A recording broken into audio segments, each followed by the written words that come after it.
محترم حضرات، السلام علیکم ورحمۃ اللہ وبرکاتہ۔ نحمدہ ونصلی علی رسولہ الکریم، اما بعد فاعوذ باللہ من الشیطان الرجیم، بسم اللہ الرحمن الرحیم۔ حضرات،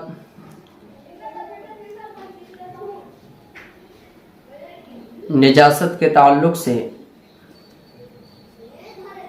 ہم بہت سے روزمرہ کے مسائل سے بھی غافل رہ جاتے ہیں۔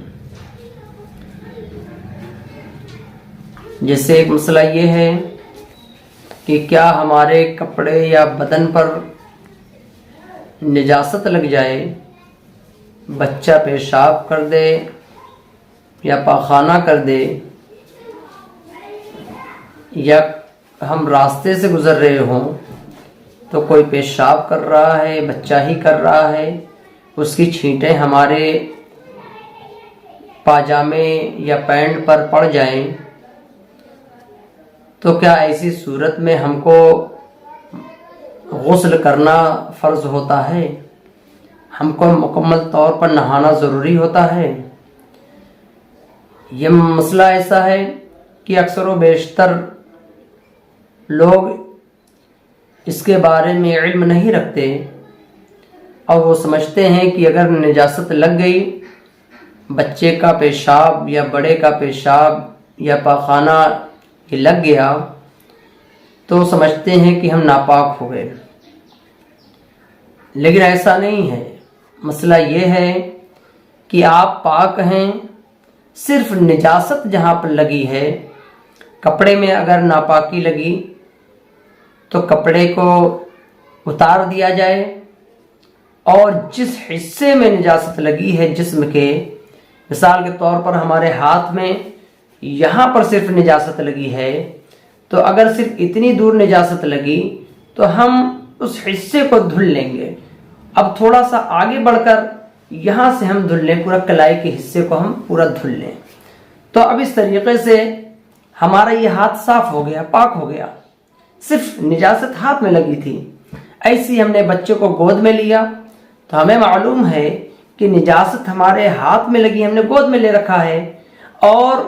ساتھ ہی ساتھ ہمارے کمر کے نچلے حصے میں نجاست لگی، پیشاب لگا یا پاخانہ لگا، تو ہمیں معلوم ہے کہ ہمارے سر پر، کندھے پر، یہاں پر نجاست نہیں لگی ہے۔ تو ایسی صورت میں جہاں پر نجاست لگی ہو، ہاتھ میں لگ گئی، پورا ہاتھ اچھے سے دھل لیتے ہیں ہم، اور ساتھ ہی ساتھ ہم کو معلوم ہے کمر کے نچلے حصے پر، ناف کے نیچے سے لگا یا ناف کے اوپر سے لگا ہو، جہاں سے بھی آپ کو معلوم ہے کہ لگا ہے، بس وہاں سے تھوڑا اوپر بڑھ جائیں، وہاں سے آپ پورا دھل لیں گے، تو آپ صاف ہیں، آپ پاک ہیں، آپ ناپاک نہیں ہیں۔ وہ حصہ بھی آپ کا پاک ہو گیا، تو آپ پر مکمل طور پر غسل کرنا یہ ضروری نہیں ہے کہ آپ کو سر سے نہانا ہوگا، نہیں، صرف وہ حصہ ناپاک ہے، اس پہ پانی ڈال کے دھل لیا جائے گا، آپ پاک ہو جائیں گے۔ یہ مسئلہ ایسا ہے، ایسے ہی آپ گزر رہے ہیں، کسی نے پیشاب کر دیا، چھینٹیں کپڑے پر پڑ گئی، پینٹ پر چھینٹیں پڑ گئیں، تو ایسی صورت میں آپ پینٹ کو اتارنا ہے، چینج کرنا ہے، اور اس حصے کو آپ کو معلوم ہے کہ کچھ حصہ میرا پیر کا بھی اس کے زد میں آیا ہوگا، تو جہاں پر بھی آپ کو لگے کہ ہاں نجاست لگی ہوگی، چھینٹیں گئی ہوں گی، تو ہم اس کو بھی دھل لیں گے، بس ہم پاک ہیں۔ اور بغیر غسل کے ہم نماز بھی ادا کریں گے، عبادتیں بھی کریں گے، ہم پر غسل فرض نہیں ہے۔ لہذا ہر کسی کو معلوم ہونا چاہیے، کیونکہ ہم ایمان والے ہیں، مومن ہیں، تو مذہب اسلام کا جو لا اور قانون ہے، وہ قانون نماز سے پہلے ہم کو پاک ہونے کا طریقہ، نماز سے پہلے ہم کو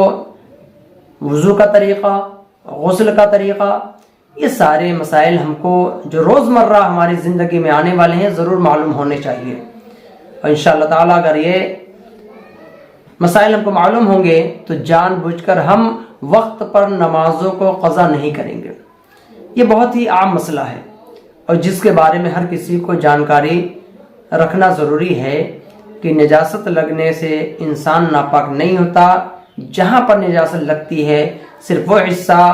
ناپاک کہا جاتا ہے، لیکن جب آپ دھل لیتے ہیں تو وہ حصہ پاک ہو گیا اور آپ بھی پاک ہیں، لہٰذا آپ نماز بھی ادا کر سکتے ہیں، قرآن کی تلاوت بھی کر سکتے ہیں، سب کچھ کر سکتے ہیں۔ مولا تعالیٰ ہمیں صحیح دین کا علم سیکھنے کی توفیق عطا فرمائے، ہمیں روزمرہ کے جو مسائل ہیں ہماری زندگی میں جن کی ضرورت پڑتی ہے، مولا تعالیٰ ان مسائل کو